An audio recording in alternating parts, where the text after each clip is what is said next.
I have a slippery memory, and I think you probably do too. Memories of the good can just slip away, can't they? But having a habit of recording the good can change our thinking in absolutely wonderful ways. My mother, she used to keep a red ledger book. I remember it distinctly in my head, and in one of the kitchen drawers, and it kind of kept her. It kept her grounded in the daily reality of the finances of my parents' farming business. This was long before the days of computers and spreadsheets. Um, yeah, I think about now. Spreadsheet was to spread a sheet over a bread, wasn't it? Well, this was long before computer spreadsheets. And as she paid a bill for some item, my mum would write the date down and then the item and then the value. And when a check was received for something like, say, the sale of some cattle or sheep or some wool, then this too would be recorded in the red book. And it was quite a celebratory day. I always remember when the wool check arrived, because it was quite a big check, and all the wool checks arrived.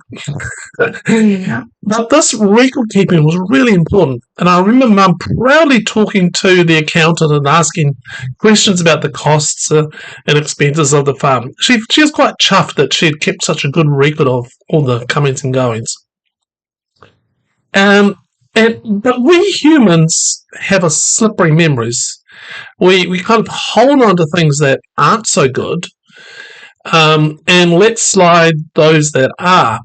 And Rick Hanson, he puts it this way: your brain is continually looking for bad news. As soon as it finds some, it fixates on it with tunnel vision, fast tracks it into memory storage, and then reactivates it in the least hint of anything, even vaguely similar. But the good news, but when we receive good news, well, that gets a kind of a neural shrug. Oh, whatever, you know. And he goes on to say, in effect, the brain is like Velcro for negative experiences, but Teflon for positive ones. I really like that. I keep thinking about that one. The brain is like Velcro, like it's really sticky, for negative experiences, but Teflon for positive ones. I came across this phrase, slippery memories, from John Flavel. He was a 16th century Puritan pastor, and I've been reading his book called The Mystery of Providence and doing some posts about it. He said this: "Do not trust your slippery memories with such a multitude of remarkable passages of providence as you have, and shall meet with you in your way to heaven. It is true, things that greatly affect us are not easily forgotten by us. And yet, how ordinary is it for new impressions to raise out former ones?" It was a saying of that worthy man, Dr. Harris. I don't know who Dr. Harris is. He didn't say. It was a worthy of that man, Dr. Harris. He said, "My memory never failed me in all my life, for indeed I durst never trust it." I think it was, and we would say, "My memory never failed me in all my life, for indeed I never trusted it." Do you have a slippery memory? Yeah, I'm sure you do. It is so easy, isn't it, to let go wonderful moments and they slip off our mind's awareness. And the echoes of the past and present negative experience, they fuel our doubt about kindness in the present and for the future. Yeah, I think we would much rather soak in the regrets of yesterday and rake over its muck than enjoy the provision of today and the pearls we have. And recently I did a whole series about the pearl. And there's this great quote, I've got it committed to memory pretty much now: "Rake the muck this way, rake the muck that way, it will still be muck. And the time you are brooding, you could be on your way, stringing pearls for the delight of heaven." And that's a Hasidic saying from the Jewish tradition. You know, in all of the biblical history, one of the greatest acts of providence was when God parted the waters of the River Jordan allowing the people of Israel to walk across on dry land. And after crossing the Jordan, got the Jordan River, and this is in flood, okay, so it wasn't a little trickle. God instructed Joshua to set up stones as a memorial, a place of remembering. Here's the passage. When the entire nation had finished crossing over the Jordan, and you've got to think millions of people, the Lord said to Joshua, select 12 men from the people, one from each tribe, and command them, take 12 stones from here, out of the middle of the Jordan, from the place where the priest's feet stood.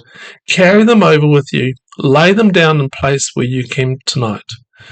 Then Joshua summoned the 12 men from the Israelites, whom he had appointed, one from each tribe. Joshua said to them, pass on before the ark of the Lord, your God, into the middle of the Jordan. And each of you take up a stone on his shoulder, one for each of the tribes of the Israelites, so that this may be a sign among you. When your children ask, in time to come, what do those stones mean to you? Then you shall tell them that the waters of the Jordan were cut off in front of the ark of the covenant of the Lord. When it crossed over the Jordan, the waters of the Jordan were cut off. So these stones shall be to the Israelites a memorial forever. God wanted future generations to be reminded of providence. He knew their slippery memories. He knows our slippery memories. He wanted that particular instance to be like Velcroed into the heritage of the people of Israel. So throughout the series of provision that I've been doing on provision, I've used the metaphor of a sailing boat. And there's this wonderful little quote. I love it. And it's called Small Boats Have But Small Sails, John Flavel. And we've talked a bit about that quote in other videos and blog posts. And I'm going to talk a bit more about one in the course that I'm going to tell you about later. But wise sailors keep logbooks. And in the logbooks, the records of the navigation of the ship, the weather conditions, and the general management of the ship is kept. And from this logbook, future journeys can be taken with greater confidence. Learning comes from the experience of the previous times that they've travelled those particular routes. And so, for the past 40 days, I've done this little experiment on myself. It wasn't hurtful. It wasn't dangerous. That before I went to bed each night, I would go to my cell phone and create a little entry on my cell phone. So I opened like a note-taking app and reflected on this statement. God saw a need for ... and provided ... And so I would, and I'm going to still keep on doing it because it was really profoundly good for me. I would list out 10 items of provision. Okay? And so I'm going to share with you what I wrote the other day. So number one, I wrote for rest and providing a day at home. God saw I needed rest and provided for me a day at home. Number two, order and motivated me to sort out my garden shed, which I still have to do more on. 3, getting paperwork done. There's always paperwork to do when you've got a small business. So it was an encouragement to me to do certain things that I've been putting off. Number 4, money. They provided me money by someone just like yourself giving me a donation. Number 5, exercise, and I saw my bike and I went for a ride on it. God provided a bike.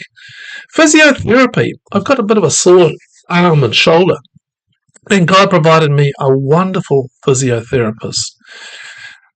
Quiet and alone time. God saw that need and provided a day at home by myself, which was quite nice. Number 8, creative ideas for the website, turning the page. And so gave me rest, and then, boy, the ideas start to spark. I just didn't have anything until just having a bit of a rest. Number 9, clarity in my confusion about my writing, and gave me some wisdom from another writer to help me focus. And the 10th one is an interesting one. My wife was driving home the other night, and a moor pork owl ran into the front of it and got caught in the grill. And so she called me out, Barry, Barry, Barry, Barry. So I went out and we gently pulled it out and brought it inside, put it in a towel, and it recovered and started to fly around the laundry. So we managed to catch it again, put it outside. So I've written, an owl that was hit by a car, God saw that, needed a tender, loving care before it could fly off. If you come over to the blog post, you'll see a picture of me looking kind of weird, which I often do, and this beautiful little moorpork owl. It was so precious. You never see them. You never get to touch them. So it was quite a precious thing to be able to hold this, and then going out and putting it out and seeing it fly off. And God saw the need of that little bird needing some tender care after being hit by the car. Just flew straight across. It was dusk. And what I did was actually, when I did that particular note, I added a picture of that you'll see in the blog post into my little app on my phone, the Keep app, my Google Android phone, and to remind me really clearly. So when I'm looking back through this, I go, oh yes, I remember that day when that happened. And it's another way of just training the brain to focus on really good stuff, positive stuff. And you may say, well, why did you choose 10 items, Barry? Well, because I wanted my mind to work. I really wanted to do the work of finding things where I could actually be really focused on, how did God provide for me today? Or how did God provide? I wanted to have to think and not just stop when the going got hard after one or two things. No, you need to really train yourself, train your brain. No, this is what I'm doing. And this act of training the brain to go deep and not shallow with the easy and obvious, it's so important. And so what have I learned from this experience of this kind of journaling or creating a logbook of providences? Well, number one is provision is everywhere, absolutely everywhere. It's in the gift of work, but it's also in the gift of rain. And I work outside and I'm like, oh, rain. I've had to pull myself and say, thank you for the rain. It's going to be good for the soil. And it's trained my brain to look for others. It's in the conversation with a neighbour. And it's in the work of worms and soil microbes under our feet. It's in everything. It's in the forgiveness of God, and it's in the forgiving of others who have hurt me. And it's like, it's a conduit. I've got to be a conduit to God's providence. If God is giving me forgiveness, I can't be constipated with it. Okay? We've got to pass it on. I've got to be a conduit. I've got to be a pipe. It's in the love of a friend. And it's in the joy of passing on love to another. Yeah. Number two is I've found a new sense of peace. I have found a new place of contentment.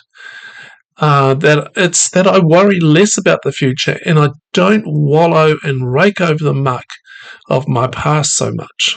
I am more present to the provision of now. Number three, there's a growth in my awareness. I'm more aware of what is happening in the now. My listening to the music of birds and giving thanks, tasting the flavours of food and giving thanks for the provision of both taste and flavour. Number four, I've just really come to understand how my brain can change its focus. That the brain is indeed plastic and can change. New pathways can be formed. New hope can be found. Number five, I feel like I'm looking outwards more. I'm looking out for opportunities, LOFO, L-O-F-O, looking out for opportunities. Opportunities in so many areas seem to be coming up for me. And this is what happens when you start to living in the now, creating a logbook. How about you building a bigger boat? How about you, for the next 40 days or longer, doing that little exercise just before you go to bed of reflecting on the day? It's not a gratitude journal. It's not a thankful journal. It's a providential exercise, looking for the way you have been provided for and acknowledging the need, seeing the need, and how it was provided for. I've also written a poem. It's called Building a Bigger Boat. Small boats have but narrow sails. Small boats are constrained by what they are. They won't cross the ocean wide, for safe in the little harbours they securely hide.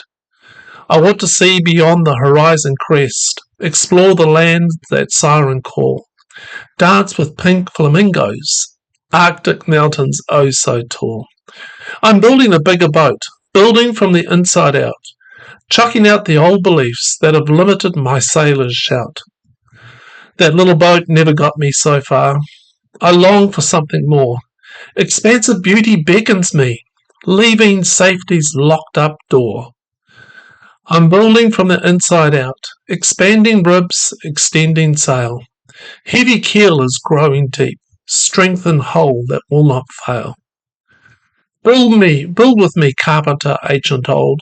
Teach me stories of the sea, wisdom lessons that I can hold when the storms grow cold and bold. Show me how to catch the wind, how to set the sails, light winds, howling gales, confidence in your mariner's hail. My boat is but my life. I don't want to live it small. Build me into a mighty craft, even if others think I'm daft. I listen to your ancient ways, daily build a little more. Slowly a mighty ship emerges, full of wonder, glory, and awe. I started with a little boat. Now it fills my view. Wide, expansive sails grab the breeze, taking me somewhere new. Hey, I hope you found this helpful. Send me an email, barry@turningthepage.co.nz. Come over to the website and look at the post. You'll see lots of quotes and lots of other information there that can be of help to you. Sign up to the email list. Also, at the end of next week, it's in late September now, late August, I'm going to be running a course called Discovering Providence. It's going to be two classes over 2 sessions. It's the cost of a donation to the Turning the Page. And if you can't even afford that, email me. I just really wanted people to get this information and find some help in what I share from that course. Until then, just take up the challenge. Take up the challenge each night. Write a providence where you saw a need met, and let me know. I have a need actually to hear from you. I'll tell you that now. But thank you very much for watching. Bye.